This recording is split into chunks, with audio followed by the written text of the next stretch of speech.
We are here to bring a new type of news show. New insights, new styles, and new topics every day. We are News Generation. Bring news just for you. It's Thursday, April 24th here in Seoul. I'm Song Yujin, and you're tuning into News Generation.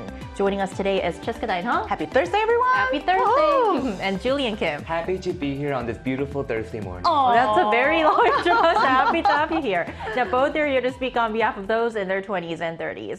So we're going to begin this morning with our keyword news. Our keyword for this Thursday is AI at work. Now, while generative AI tools like ChatGPT are boosting productivity across workplaces, they're also stirring up a new kind of tension. A recent case shared by a cybersecurity engineer went viral online after he revealed how using ChatGPT to complete his tasks more efficiently led to backlash from a senior colleague. He claimed that tasks that used to take him over 2 hours were now done in 30 minutes thanks to the AI tool, but instead of praise, he was met with sarcasm. For example, you're trying to get away with doing less and that's not even your real skill. Now, this is actually bringing up some big questions about workplace culture and generational divides, especially as more people are using these AI tools during work. So Julian, I want to ask you, do you think AI skills are considered as a competitive edge or a shortcut? What do you think? Yeah, so this ongoing debate is very, very convoluted and dynamic. So I'm sure that what we're going to discuss now is going to be completely different in the future. But my current stance is that I think AI can actually be a great supplement to our jobs.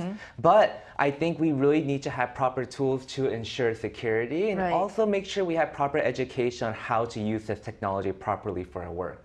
Because AI tools, they aren't perfect yet because there have been problems related to fact-checking and so much more. So we should be cautious. Exactly. What are your thoughts on this, Jessica? I mean, I'm not too surprised that this controversy or argument or discussion is coming up, since it has kind of started when it first came out, especially with high schools and college and even graduate school when it came to writing essays. So now I think we're moving to a workplace where I think, but the important question is kind of clarifying the spectrum of how and when to use AI. Because as you mentioned in the news feed, I think it does make the job incredibly more efficient. And if it does have a positive effect on the outcome of the company itself, then I think it is positive overall. But the question is, how much do we use it and why do we use it? And also, how does it relate to our expertise and skills in general? So I think this is a discussion that needs a little bit more in-depth discussion among the companies or employees. And hopefully we'll be able to define the spectrum of AI when it comes to work. Definitely. All right. And that was our keyword news for this Thursday. So we're now going to move on to our main discussion of the day. Thursday, it's time to dive into the Korean wave and the growing appeal of Korean culture. Take a look at the screen for more on today's topic. When you hear the phrase Korean merchandise, what pops into your mind? Chances are you're thinking of K-pop light sticks, photo cards, or plushies that look like your favorite idols. But lately, there's a new wave of merch that blends modern design with traditional Korean styles.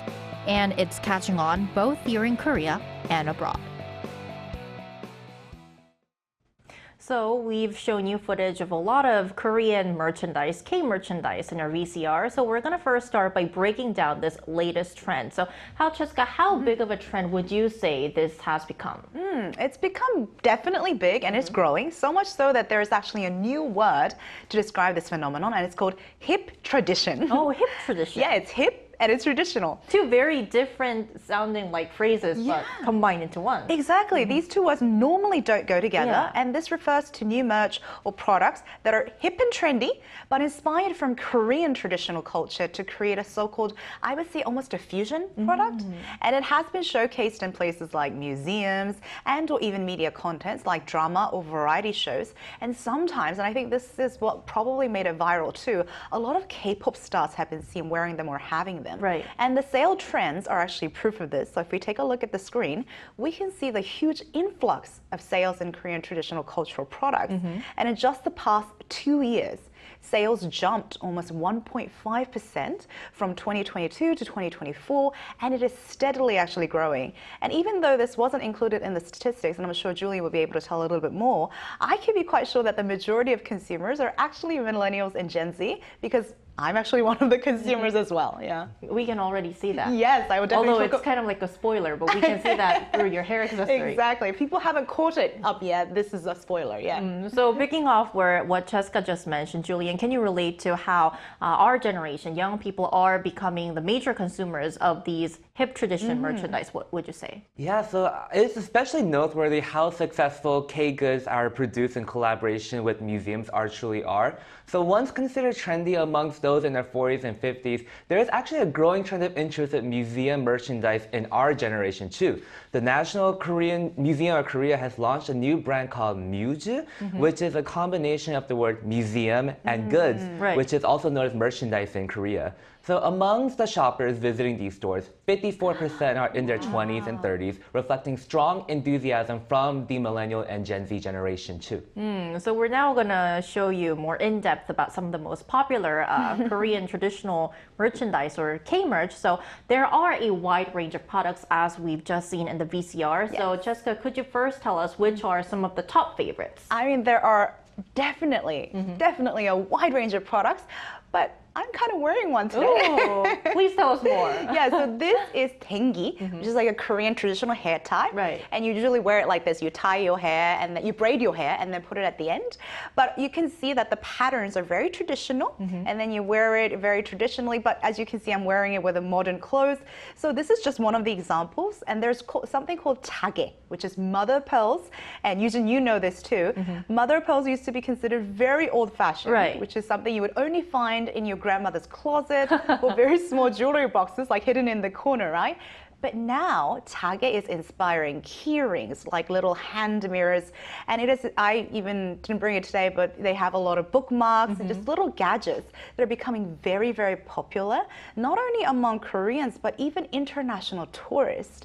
And my friends even have like phone cases or jewelry inspired by these traditional patterns. And there are some also inspired by architecture or national treasure and craft that you would see in like a national museum.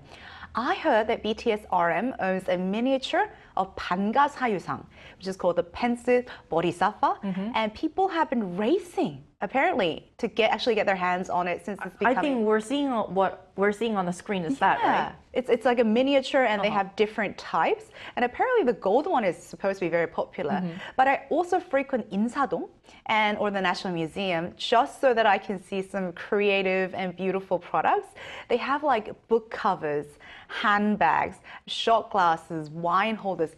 You name it, the variety just goes on and is so pretty. And it's already, I can just see it from your tengi hair tie. Oh, thank you. Thank you. I'm definitely one of the 54% of the 20s and 30s who are shopping and paying money to these kind of products. You are, and it's not just Cheska who brought in this K merchandise. Julian also brought in something very, very interesting. Before we came on here, we were quite surprised by this product, right? Yeah, so before I get into that, I want to talk about the many different products that are very popular. Amongst the top favorites, the golden bronze incense burner Baekje is very popular, and this product is actually frequently sold out and is made to be the exact same size and shape as the original golden bronze incense burner.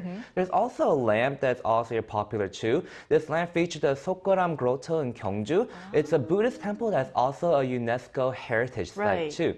And this lamp is said to have been reproduced at 1/110th of a scale through 3D printing too. And the product that I want to introduce is known as the Tipsy Scholar Soju glass set. Wow, what it a is fun a glass name. set 3, and let me try carrying it. But this is a soju glass without any cold liquid in it. So as you can see, there's no color change on it.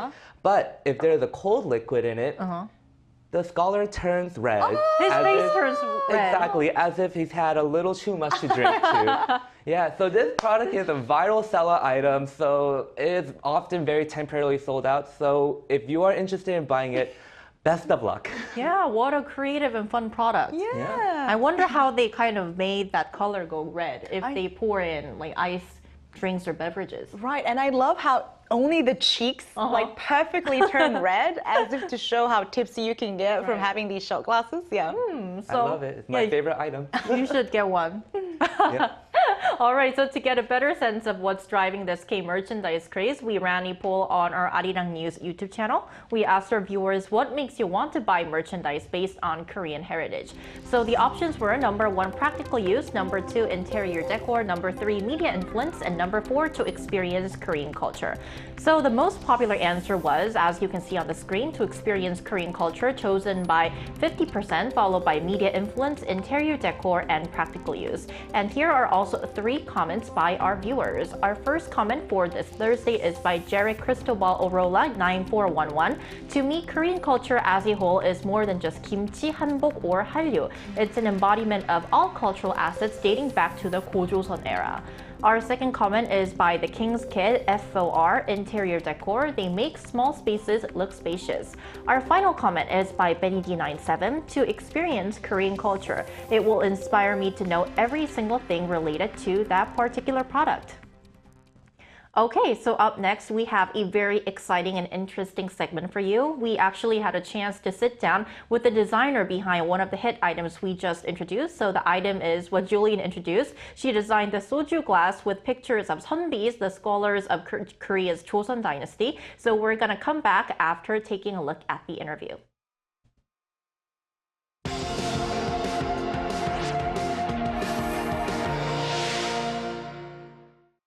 NewsGen wants to hear from you. Go to YouTube and search our channel Arirang News. Click Community and leave a comment down below. Make a new type of news with us. I've definitely been noticing it more these days. Sometimes people recognize the product before I even mention it, which still feels a bit surprising. Friends send me photos of it when they see it somewhere, or tell me they gave it as a gift and people really liked it. It's also been shared on social media and even appeared on a few TV shows, so even more people got to know about it. The idea came from a painting by Kim Hong-do, a famous artist from the Joseon dynasty. In one of his works called 평안감사향연도, there's this funny moment where a scholar is clearly drunk at a party. I loved how fun and human that scene felt, and I thought it would be fun to turn that into a product people can use today. I like finding things from the past and giving them a modern or playful twist. I often ask myself, how can I make this feel fun for people now? I think it's important to show the meaning of the story behind the product, not just the design. I believe that helps people feel more connected to it. And collaborating with other artists or brands often brings fresh ideas, and I believe it can lead to a positive synergy. So once again, thank you, Tia, for that interview and such an innovative and great product. So before we move on, I want to shortly ask our panelists what they thought after watching this interview segment. Start with you. Yeah, what I loved the most was that she was trying to tell a story behind the product. And I was thinking as we were doing this episode that one of our, I think, viewers mentioned it in the comment that the reason that this person purchases because they want to know more about the culture. Yeah. And now what I love about it is that we're moving on just from K-pop or K-drama. So-called modern pop culture, right? Exactly. And now because people are purchasing these, they want to know the story and the 5,000 rich history that Korea have. And as each item, I mean, I know because I purchased it, each item has a story and the heritage behind it. And the historical background too. Exactly. So the fact that people are actually purchasing it and trying to connect with the culture and the story behind it, I think is an amazing, amazing thing that's happening. It almost almost makes me think that really South Korea or Korea itself is becoming a brand, like a global brand that people really want to understand and reach out. And I think I feel so fortunate to live in a generation where so many creative and beautiful products are coming out, but also people are excited. Yeah. Actually excited to purchase it and enjoy it, you know, across the globe. And I also think that in that sense, a lot of people became interested in these merchandise thanks to the Korean wave and K-pop, K-content, and so much more. But now this is, I think, stirring up a new wave of more interest in Korean traditional culture. Right, like trying to learn more about what actually inspired the what K-pop. led to the K-culture we are noticing today. Exactly, yeah, which I think is even more beautiful than the K-pop wave, or it could actually support the K-pop wave to go even further. Yeah, and expanding the reach. Exactly, yeah. And what are your thoughts after watching the interview, Julian? Yeah, so going off of what Jessica just said, I am really, really happy to see that it's not just Korean pop culture that is getting popularity worldwide. It's our history and our culture too, and it shows with that the people who are interested in these museum goods.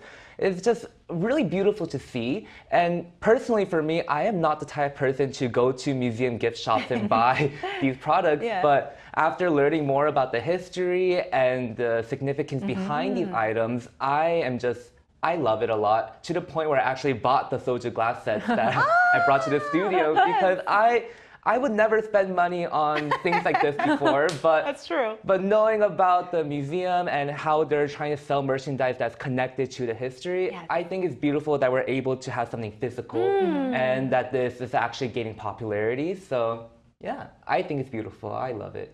It is indeed. And ending off for our viewers who are interested in taking a deeper look at these key merchandise, I want to ask you, Jessica, can fans from overseas, for example, our international viewers, actually purchase these products? Yeah, so I didn't know this, but unfortunately, a lot of these K-culture goods are mostly available offline at the museum or stores themselves. So currently you can only buy them here in Korea offline? Yeah, so you need to come to Korea.